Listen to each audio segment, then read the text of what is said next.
Hello, everybody, and welcome to today's live stream. I am Captain Starlight, and a massive hello to all of you who are joining us watching live in the hospitals on Starlight TV, and anyone who's watching on Facebook Live. So we have two very special guests joining us today. We have David Campbell, the author, with his new book, and Daron Parton, who is the illustrator of this book. Hello, guys. How are you? Hello. Hi, everybody. Hi, Captain Starlight. Hi. Thanks so much for joining us today, guys. Now, I believe, David, you have just written a book. Is this true? Not just then, but we started working on it about, I guess, 12, 18 months ago. Didn't just do one now, about 12, 18 months ago. Okay. And, started working on it. Oh, that one. And then came up with this idea and then sort of slowly started to build with it. And then we introduced Daron, who's done the most unbelievable job bringing this family of bunnies to life. Oh, that is amazing. This is so cool. And I believe you're going to read us this book today as well. I am going to read it today. Let me know when you want to start. But Daron, how are you today? Because Darren's in New Zealand. He's not even here. No. Whoa. Yes, I'm a long way away. And if you can see outside, it's very wet. I'm not sure what it's like over there. Oh, it is. It's yeah. I mean, it is pretty dry right now here in Melbourne, but, in 5 minutes' time, that could be very different. Oh, yes. While you're watching at home, this has been the weather. So international weather.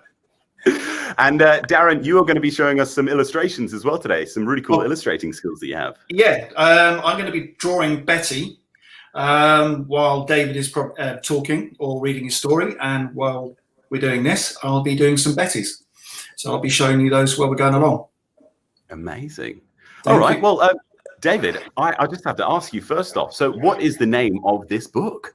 Okay. So brace yourselves, everybody. The name is called Stupid Carrots. And that's not a judgment call to any parents out there. That is just the name of the book. Because Betty, who you're going to meet in a second, who Daron was talking about, is a bunny, and she obviously has had a lot of carrots in her short little life as she's been growing up in her little bunny household. But she has decided that one dinner time that carrots are no longer the cool thing to eat. That what she really wants to eat is anything but carrots. So therefore, carrots are indeed, in Betty Bunny's world, stupid.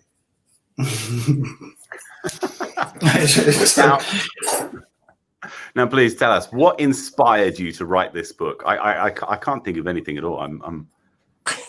Well, no. The title came before the characters. I have 3 children. I have my oldest son is 10, and I have twins. And so they're all kind of in this book. And Daron sort of introduced them just lightly into this. But the book is about one of the twins, so the boy twin and a girl twin, and their names are Betty and Billy. And they are 5 and nearly 6. They'll be 6 in January. So 5 3/4.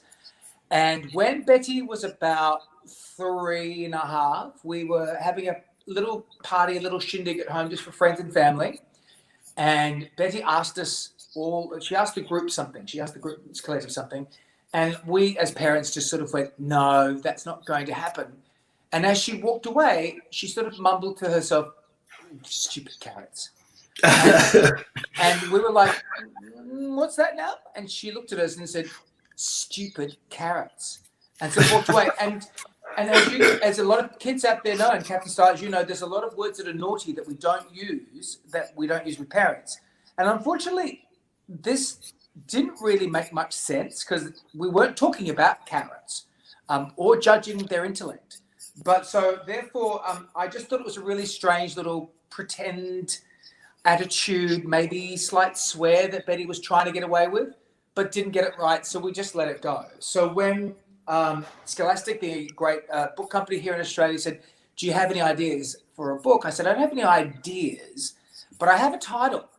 And so the title was Stupid Carrots. And I kind of worked backwards from that. And then I think if there's a lot of parents watching as well, a lot of parents will know that at around about 4:30 before dinner, kids start negotiating what dinner's going to be, don't they? Because they get a bit hungry, but they're not allowed snacks. And we become very food focused until we get a little bit older, until we can control ourselves. And so this book is kind of about the 5 stages that kids go through before dinner time, which is, bargaining and depression and anger and, trying and being upset until we finally get to acceptance that, as most parents know, when a kid asks you what they're going to have for dinner, you said you're going to get what you get and not get upset. But will Betty learn this lesson? That is the question. Well, I'm sure we'll find out. That is such a good story, though. It's brilliant. I mean, I know that I was always bargaining for tuna milkshakes when it was dinner time on Planet Starlight. But are you for tuna milkshakes? Tuna, yeah. Oh, it's like the premium comfort food on Planet Starlight. Oh well, I mean, on your world, that sounds delightful. Which is, I couldn't possibly comment. But here on Earth, we don't usually put the fish with the milk. Oh, well, you got to try it. I'm telling you, you're missing out, guys. Have at it. Maybe next time. So, David, what was it like writing your first children's book? How was that experience? It was really a lot of fun, and it took a while for the idea to really germinate and form, because I really needed something there needed to be a drama to it, and I wanted it to be a great experience for kids reading it or having it read to them. But I also wanted parents to be able to relate to the fact that this is a drama that we live every single afternoon/evening into dinner. I mean, now I'm getting into teenage years with my son. He's about 10 and a half, and after breakfast, I'm getting what's for dinner. So, it takes different forms and different shapes, I can see Daron nodding his head at that one. But you get that sort of, food becomes really important. But it was about how do I find the dynamic of this? And once I worked out that I'm getting very lofty here, but there's a psychological thing which is called the 5 stages of grieving, which is a very therapeutic thing. And I've done a lot of therapy over the years. But once you put that to you can put that to anything, and you can also put that to dinner time with kids. And actually, it works really well. So once I got that idea with dinner time and the carrots and why carrots are indeed stupid, it came really quickly. But it just took a bit of, creativity and massaging and, sort of throwing the ideas off the wall and bouncing them around a bit before you come down to it. But then once it became defined, and my kids are also I come from a theatre background and from a music background as well as TV. And so my kids have that in their DNA, I guess, in a way. And so they are very animated. And so it was really important once we had that we found someone, and we were lucky to find someone with Daron that could really animate these kids, that, it's the biggest drama of their afternoon is how dramatic dinner can possibly get. And so, and that I think what he's over here on mine, but what Daron has done so beautifully is just find out how that drama plays out in the illustrations on the book. That is so cool. Were you going to say something there, Daron? Sorry. No. No, carry on, please. I'm just fascinated. But David, what did Betty think of the book when you were writing it?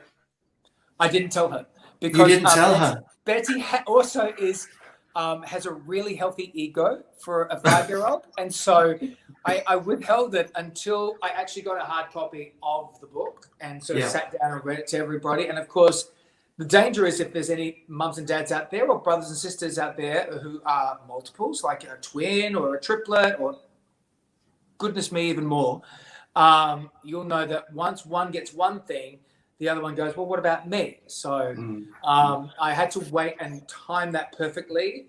And so that was really exciting. Everyone read the book and we were all very excited. And then one by one, my other children went, where's my book? And so that's why Daron and I are feverishly at work now doing a few more books. Yeah, tell me about it. Yes. And do you have any, obviously you were talking about the 5 stages of grief and all these amazing tools that you're using, but if there are any budding authors out there, do you have any, what are your best little tips for them? Unless you have an incredible imagination, unless you're like the next George Lucas, and you may very well be, and I think that's awesome. Really daydream, really use your imagination. You should, as the listies would say, really get into those brains meats and really find the things that you love and use that and be inspired by your favorite telly shows or be inspired by what's happening in your life, or by your other favorite books, and then try and, you know, practice some ways by adapting, like with that, you know, like they say that with music, there's really only a whole bunch of notes. I'm at a piano right now. There's a whole bunch of notes, and they all do the same thing. And everyone has to write, you know, from Beyonce to Mozart, everyone has to write the same song with the same notes. So it's kind of the same thing, but what you bring to it is yourself. And so no matter if you're thinking about aliens and Star Wars, or if you're thinking about unicorns, if you can put a little bit of yourself in there, like what I've tried to do, they say write what you know. So I've written what's around me, and I'm a parent of 3 amazing, in my opinion, willful, empathetic, beautiful, crazy kids. And so I sort of watch them and sort of take bits of their language and their story and their dynamic and use that for these stories. And the next one will be about Billy and not wanting to go to bed and his energy, because Billy was never a good sleeper. And, you know, just using that age range. So if you're a budding author out there, I say just daydream, look around you. It's always good to, I think Daron might notice, if you're an illustrator or a drawer, always be practicing your letters or practicing your drawing. So maybe if you've got a journal and writing ideas down, or just writing how you feel, because you never know, looking back on that, you might go, oh, that made me feel that way this day. And that might be a story, because it's your story. It's new. I totally agree with Dave. When I was younger, I always remember my dad, who was an art teacher, always looking over my shoulder and seeing me drawing. You just pick up a pencil. If you have, you have an idea, sit and draw. Bring some colours in. When I teach occasionally, I get students to think outside of the box. Don't see what's just in front of you. See what's everywhere else, and maybe bring those 2 things together. So, like you might see in the pictures later, you've got these monstrous, great big chops and carrots and everything. They've all got eyes on this. I'm an oldish man, and I'm sitting here drawing carrots with eyes. I mean, what a job! I mean, there's other people doing ordinary jobs, going 9 and then coming home at 5. I sit there drawing carrots and chops with eyes and looking very cross. So it is a brilliant job. So sit there and draw and draw and draw and do what you love, I think. But you sort of summed it up nicely as well, David. No. I agree with Daron 100%. So lovely. So lovely. Well, we've got some shout outs that have come through on Facebook. So hi to Ellen and Denise, who have said hi on Facebook. Hi, guys. Hello. And a shout out to Matthew as well. Hello, Matthew. Hello. Matthew. Cool. Well, what we're going to do is we're going to hop into David's read of Stupid Carrots now, and then we're going to come back and we're going to say hi to Daron again, and he's going to talk about his awesome illustrations. He's done another one. I've got another one. I drew that just in about 5 minutes. There you go, guys. Really? Yeah. Oh my God. Whoa. I've always wanted to be that talented. You are. Quickly, I'll give you a quick bit of information here. That if you know that somebody else has a better skill set than you, and you just think, I need to find someone, do that. Collaboration is one of the, if you can do it all yourself, amazing. If you think, I need someone else to help me with this, ask for the help, and you'll find someone amazing like Daron to help you. And this would never have worked unless we had Daron on board. Yeah. Oh, that's so cool. And guys, if you have any... Sorry, carry on. No. If you have any questions or comments, or you want to make a shout out yourself or request a shout out, hop onto the Facebook live stream, or you can call your SER as well and ask the captains there to pass it on, and we will get the message or the question out there to them. All right, David, please take it away. All right, let's read Stupid Carrots together. Here it is with the fabulous Daron Parton's drawing there, and there is Betty Bunny. I'm trying to get on my camera, and there's the first page. Let's read it together, and you guys can read along with me. Maybe you can, if you can see the words out there and you recognize some words, you can say them out loud too, because that's always a good thing to do, to always be practicing. Stupid Carrots. Let's go to page number 1. Page number 1. Betty Bunny runs up to her mother and says, "What's for dinner, Mum?" And of course, the mummy bunny turns around and just says, "Carrots." And if you can see by Daron's expression there that he's got for Betty, there's a big doing. That's what I imagine that is. And she drops her own little bunny bear. Look at that. That's not going to work for her. She goes to the next page. I wish it was back in my day. We used to get the sound of Tinkerbell, and you turn the page down. Anyway, I'm old. Betty then says, "I don't like carrots." To which the Mummy Bunny replies, "Yes, you do. You eat them all the time, Betty." And Betty gasps, "Oh, I never eat carrots." I don't think this is going to end well. So Mummy Bunny reminds her, "Well, you had carrots for lunch. You had carrot cake yesterday. Look at that carrot cake. We're rabbits. Rabbits eat carrots." And Betty, she just sits and thinks, that doesn't sound right to me.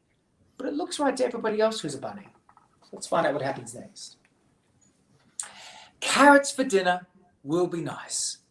We'll chop them and aha," Betty says, "great idea. Let's have chops." Chops are yummy. Mummy Bunny says, "We're not having chops, Betty. We're rabbits. Rabbits eat carrots." Off she trots. But Betty says, "But that's stupid." Carrots are stupid. Carrots are annoying. Carrots are making me angry. She does not. She's hopping mad, one might say, to use a dad pun. We go to the next page. She says, "I don't want them sliced or diced or roasted or toasted." Please don't put carrots in a toaster at home. No. Or cooked or baked or blended. Look at her little face. They're not happy. And then Betty Bunny says, "I don't want carrots." We've got very dramatic. In comes Daddy Bunny. And he says, "Did somebody say carrots?"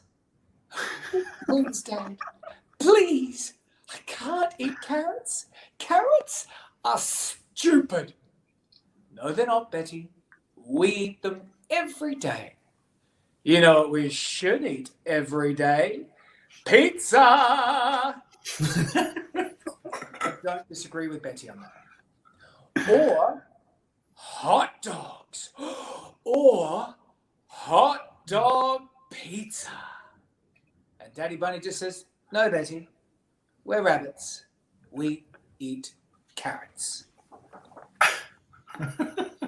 Then her brother Leo comes in. "Oh, please, please don't make me. I can't eat carrots. They make me sick. I see carrots when I vomit." To which her big brother says, "Everybody does, Betty." I think that joke explains itself. She continues, "My friends don't eat carrots. Birdie eats seeds, and Ellie, she's an elephant, she eats peanuts. And Foxy eats, well, I'm not sure what Foxy eats, but it's not carrots." And here's where the meltdown begins, mums and dads, and we all know this one. "Please, can't I eat something else? Please." And at the very, very bottom of the corner, there's a little, just a little one. Because, you know, all that energy. And she flops on the floor. "I'm hungry. I'm really hungry." And here are those carrots with eyes, everybody. Remember this? "I've never been so hungry in my life." Let's cut to the dinner table. "Now I'm starving. What can I do?" And Daddy Bunny comes in and says, "You could have something to eat." And little Betty, the energy's almost all gone now, she says, "I don't think I have the energy." So a bowl of soup is pushed towards her very gently, just ever so gently, not to scare her or to make her bounce away. And then Betty says, Is that it's soup, Betty," says the mum. "What kind of soup?"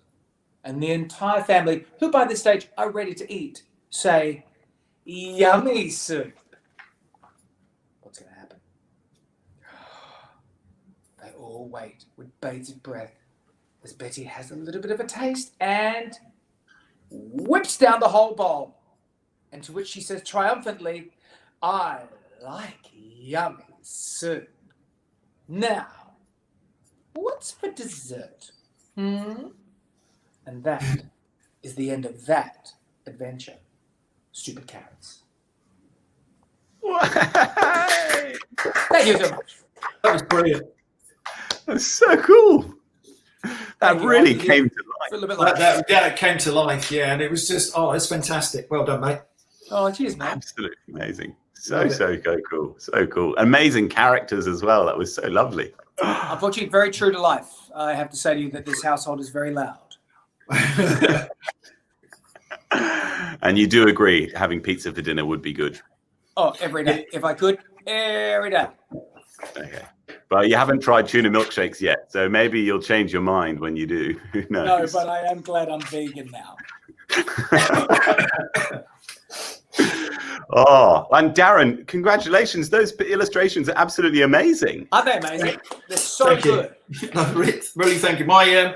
My other half was saying that her favourite illustration out of the whole lot was where she's starting to hop around. But you know that page where you have the 3 illustrations? Yep. And at the bottom she just starts to lose the plot. My wife, she'll hold the book and she said that's it. She loves that. But she loves it's a very tactile book as well. And she just loves to sort of touch the book. She said it's one of the best books I've done. So I'll show you my favourite. Yeah. Where's my favourite? Here's my favourite. No, it's the one before. I think because a lot of parents recognise this one, it's that one. It's the cheery dad saying, "Look at that!" Yeah, just the side eye. Yeah, suspicious children. I've got 2 teenage boys, 18 and 15, and I've been through all of this. But we didn't have a little girl, but they're just the same in a way, but fun. Now we've got a shout out to Sophie, who says she laughed a lot listening to David read the story, and she is also a fan of David's singing as well. Well, there you go. Thank you, Sophie. Yeah. So a shout out to Sophie. Now, a quick question for you, Daron. Yes. When did you first read Stupid Carrots? When what are we now? It's probably about. Will you help me there, Dave? I can't remember. It was like 12. I mean, I know it was about 12. It's about a year ago. Yeah. You get the manuscript come through, and they sort of wave it in front of you and say, "We think you're the right person to have a look at this. We've seen all your other work. Would you like to have a look?" And I'd read the story and then get a feeling for the story. And they'd ask you to then start putting some little drawings together of the character. She's developed. She was more detailed at first, and then I had a girl a lady at Scholastic, Tiffany, who's helped guide me through perfectly. She sort of said, "Why could we do this?" But again, going back to my wife, she loves the ears, how they float above the head. Yes. Yeah.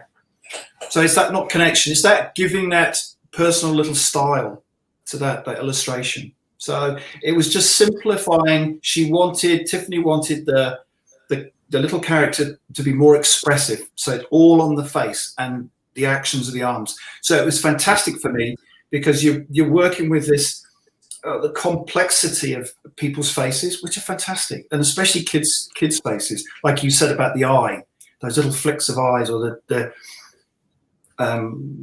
way the eyebrows go down and go up, and it's brilliant. Yeah.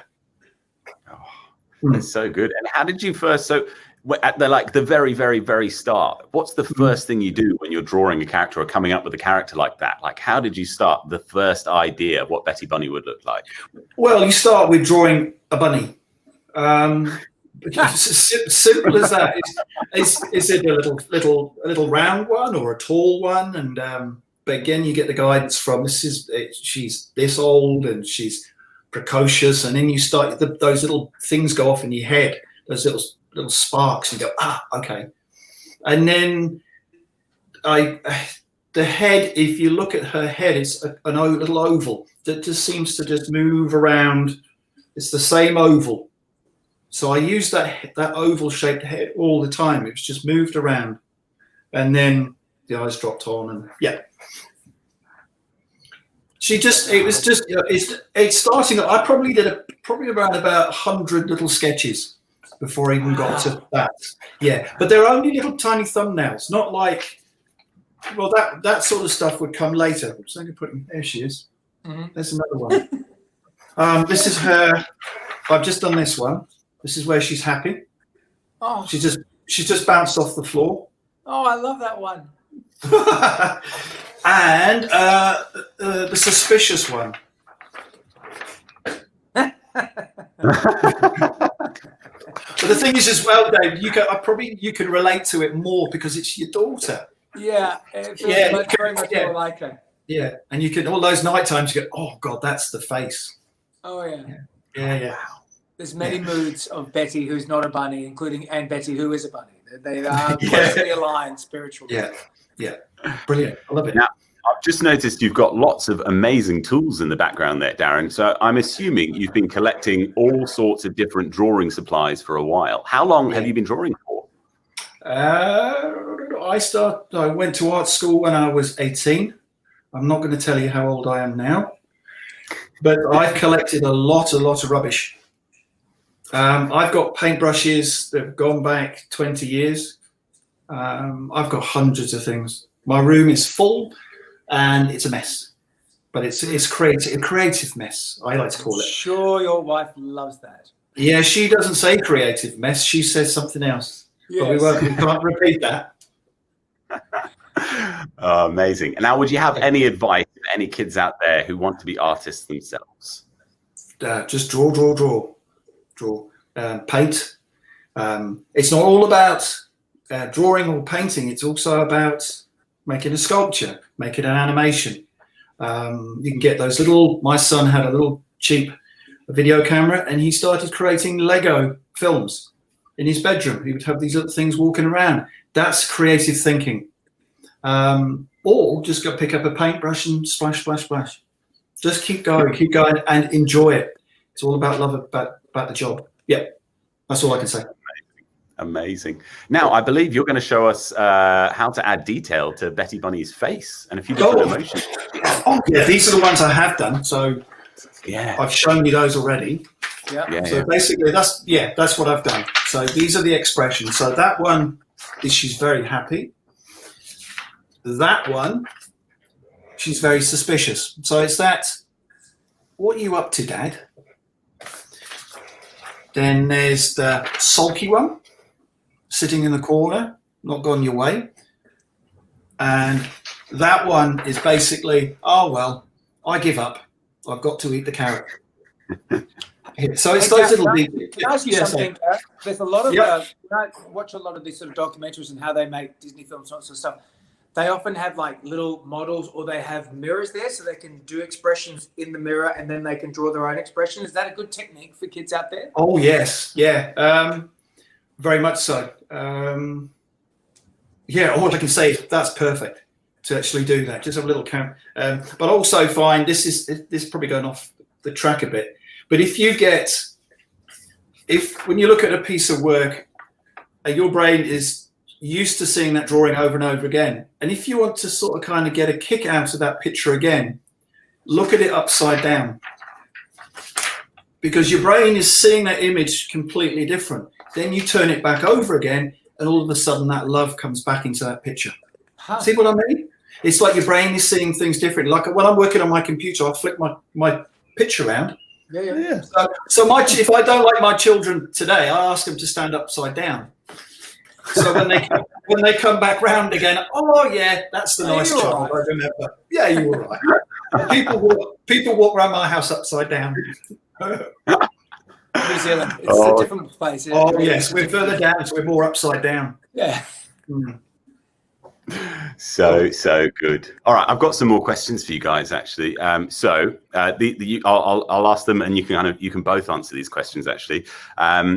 What is your favorite food? I like hot chips. I really like hot chips still, and I like pizza still. I'm a bogan at heart.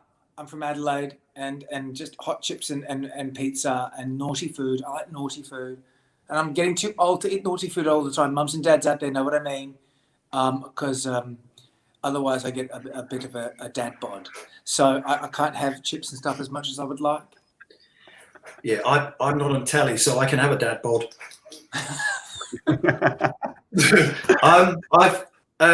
Where I grew up, when I was very young, it was hot food. So I've always loved very hot food, curries especially. So that's my favourite curry. Yeah. Yes, that's a good one. All right, now, was there a food that you didn't want to eat when you were little?